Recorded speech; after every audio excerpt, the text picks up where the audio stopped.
Hey there, Larry Stein, Texas A&M AgriLife Extension Service with you again today. And happy April Fool's Day.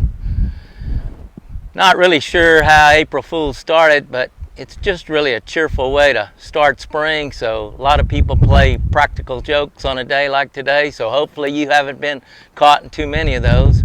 I can remember as a little child being caught in a few of those April Fool's jokes, but it's just a cheerful way to start spring. Thank you for joining us today so that we can give you little tidbits for the April on our garden checklist. So I hope you'll check those out. We'll highlight a few of those in our presentation today. But realize also we got significant programs coming up in April, and I hope you'll join in to hear those. One of the things, we're introducing a new seedless grape, Southern Sensation Seedless. It was tested as Arkansas 1400, so you'll want to tune in to hear Dr. Shiner talk about that. Dr. Masabni will also be talking about his backyard garden, so you'll want to tune in and see the progress of his garden. We'll also be talking about getting calcium from eggshells. You know, everybody knows an eggshell is made of calcium, but did you know how to mine that and harvest that? We'll also talk about budding and grafting, as well as an earth-kind destination garden.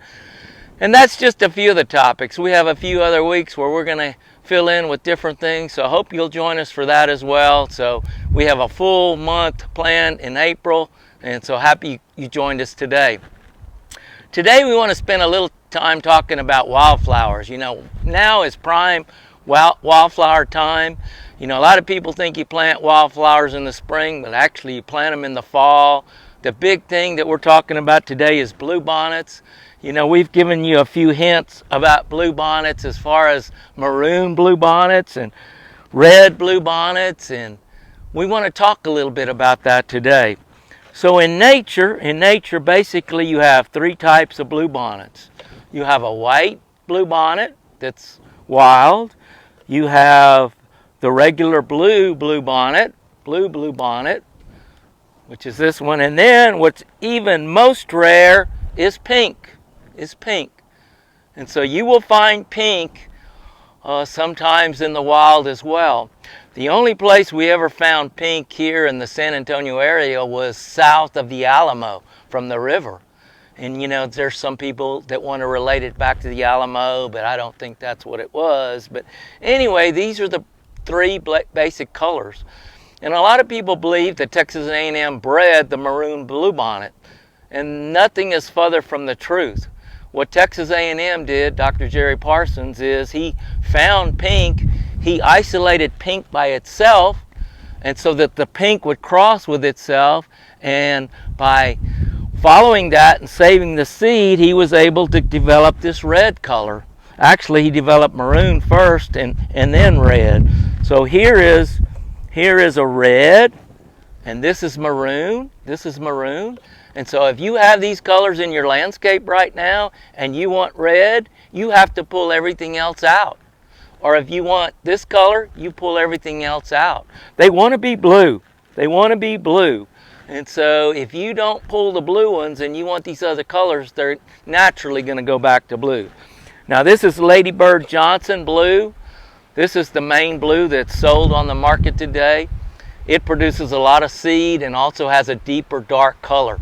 So anyway, just wanted to give you a little rundown on the blue bonnets and the various colors. The biggest challenge that you have when you grow blue bonnets in your landscape is blue bonnet is a weed. Blue bonnet is a weed. You know, and so a weed, how do you pull a weed out of a weed? And so you always have these other weeds that get in amongst your blue bonnets. Like you have oxalis. You see the little yellow flower back here. You also have wild geraniums right here. And so all these different weeds, they're in amongst a weed, and so you're going to have to pull those to keep those in check. Now is prime time for blue bonnets to be blooming. We're a little bit worried about the bloom in South Texas this year. We haven't had that much rain, but I would watch the paper to see where the bloom's going to be, and maybe you want to check out some of that. The other thing I wanted to highlight today was container citrus. You see these blooms right here, they're just starting to flower. And those of you that grow patio citrus, the smell of those flowers makes it well worth the effort to bring in the plants during the winter. Because surely that scent is a part of what heaven is all about. It's just an immaculate smell, and so I would encourage you to do that. One of the challenges that we're having this gardening season is there's a lot of plants that are in short supply. You know, you go to the nursery and you can only find them in a 4-inch pot, whatever, and so there are some plants that are a little bit hard to find. And so one of the things you can do is you can actually, you know, if you have a tomato plant, you can actually take a sucker and root those suckers. And so here is the main tomato plant here, and we would consider this to be a sucker here. And so what you do is you pull that sucker off, and what you do is you put that in water. And so here is a sucker that we took off the plant today.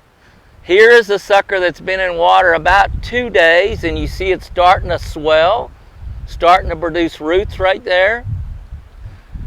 And then this is a sucker that's been in water for several days. And look at all the proliferation of the roots along that stem right there.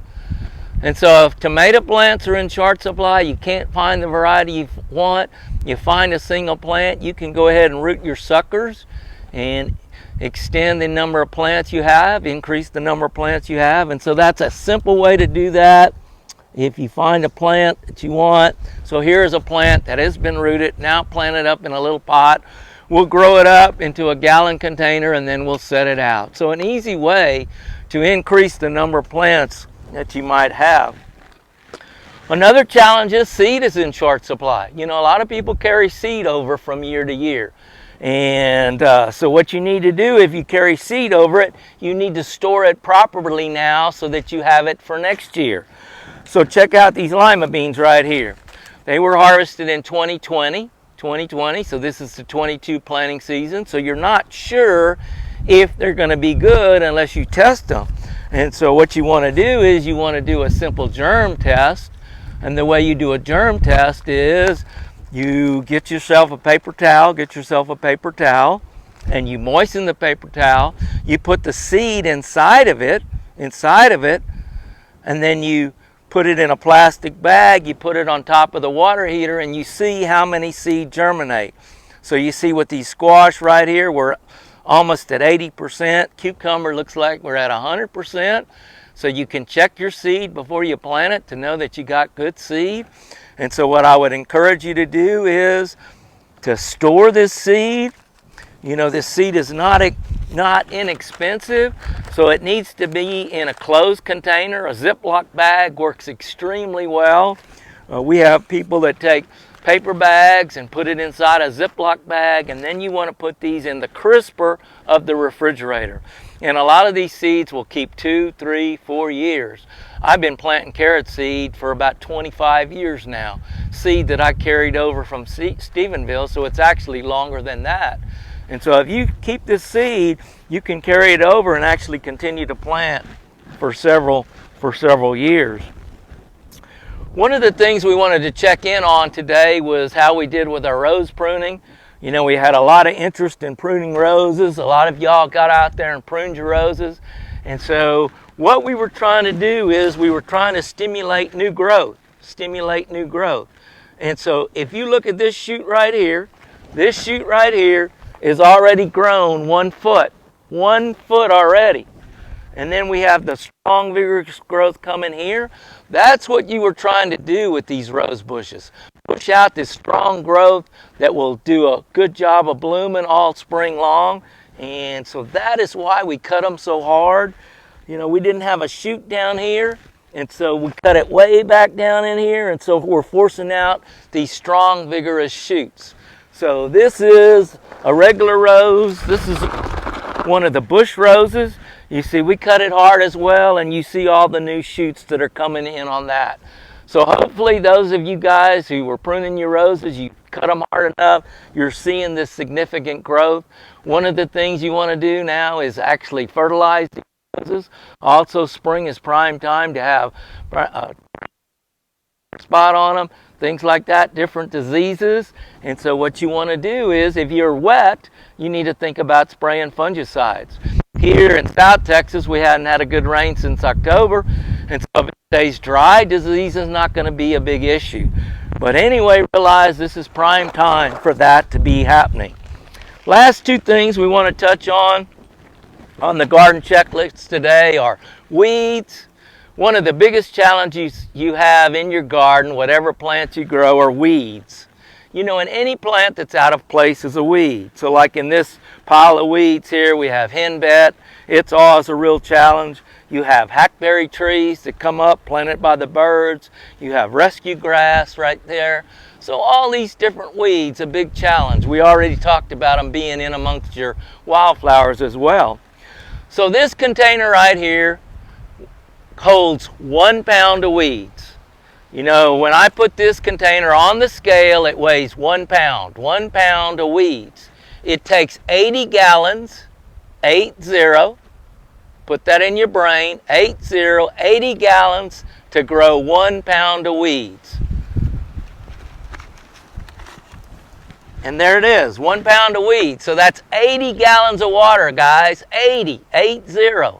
So if you do nothing else but control the weeds and grass around your plants, then they can do a lot better than if you do nothing at all. So weed control, you need to start early when the weeds are small, pull them. You know, most nurseries have a real challenge with weeds, and the first thing they do every morning is they spend 1 hour pulling weeds. So get after your weeds, realize they're water hogs, they can take a lot of water from your plants, and so weed control can help you a lot as well. Last thing we want to mention today on our garden checklist is fertility. Now is prime time to be fertilizing your plants. You know, we talk about a 3-1-2 ratio fertilizer. That would be our first application. This happens to be a slow release fertilizer we can use in containers, and we don't need to worry about overdoing it. But as your plants start to grow, some of those are going to be hungry, and now is the time that you need to be feeding them. Realize that when you put fertilizer out, if it's inorganic fertilizer, if it's organic fertilizer, the organic fertilizers have to break down, so you have to water it in. You have to water it in so that it can break down and release those nutrients to the soil. So fertility is a big thing that we need to be concentrating on right now, and the only way fertilizer works is with water. So water is a critical aspect of that. And remember, the weeds will get the water if you don't get the weeds. Question? My blue bonnets are beginning to bloom. Got all my plants trimmed back a couple of days ago. Put Osmocote on everything today? Yes, that's a good thing to do. You prune your plants back, yeah, go ahead and fertilize your plants. You can use Osmocote, slow release, NutriCoat. You can do a small amount of a regular synthetic fertilizer, but don't overdo it. When you put it out though, water it in, 12 to 18 inches away from the plant. You should be good to go. Alrighty then, thank you for tuning in today. I hope you'll take a few of these tidbits and use them in your garden to help you produce a better garden this year. You know, food prices are going up, so you need to do all you can to grow all you can this year in your garden. So remember weed control, fertility, water, those are all key aspects. I hope you'll join us the rest of the month for the other things that we're going to highlight.